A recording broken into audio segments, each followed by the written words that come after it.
కేరళ ముఖ్యమంత్రి రేసు రసవత్తరంగా మారింది. ముఖ్యమంత్రి పీఠం కోసం కాంగ్రెస్ లో త్రిముఖ పోటీ నెలకొంది.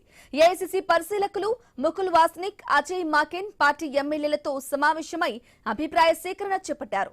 తిరువనంతపురంలోని కేపీసీసీ ప్రధాన కార్యాలయం ఇందిరాభవన్ లో సమావేశం జరిగింది. కాంగ్రెస్ సీనియర్ నేతలు వీడి సతీశన్, రమేష్ చెన్నితాలతో పాటు ఏఐసీసీ ప్రధాన కార్యదర్శి కేసీ వేణుగోపాల్ పేర్లు పరిశీలనలో ఉన్నాయి.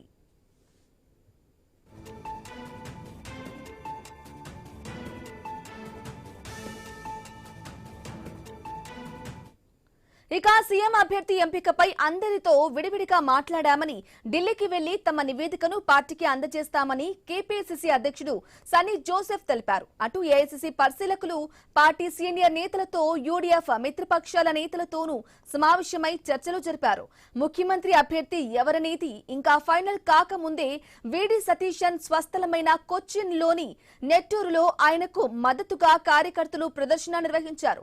ఎన్నికల పోరాటానికి ఎవరు నాయకత్వం వహించారో వారే రాష్ట్రాన్ని పాలించాలనే నినాదంతో భారీ ఫ్లెక్సీ బోర్డును ప్రదర్శించారు. ఇక మరోవైపు కేసీ వేణుగోపాల్ మద్దతుదారులు కూడా కొన్ని చోట్ల ప్రదర్శనలు నిర్వహించారు.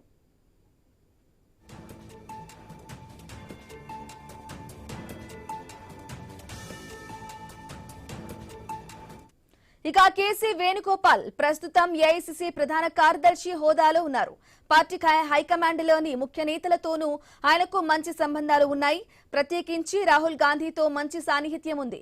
కేరళ పీసీసీ మాజీ అధ్యక్షుడు కె సుధాకరన్ వేణుగోపాల్ కు బహిరంగ మద్దతు ప్రకటించారు.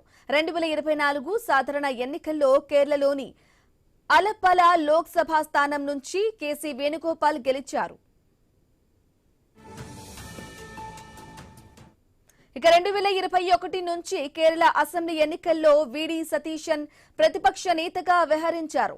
గత 5 ఏళ్లుగా ప్రతిపక్ష నేత హోదాలో అధికార పక్ష వైఫల్యాలను ఎండగట్టారు.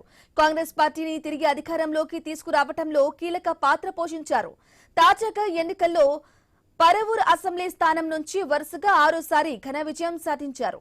ఈ ఎన్నికల్లో కేరళ ప్రజలు ఇచ్చిన తీర్పు వీడి సతీశన్ నాయకత్వానికి ప్రత్యక్ష ఆమోదం లాంటిదని ఆయన మద్దతుదారులు, ముస్లిం లీగ్ వంటి ప్రధాన మిత్రపక్షాలు వాదిస్తున్నాయి.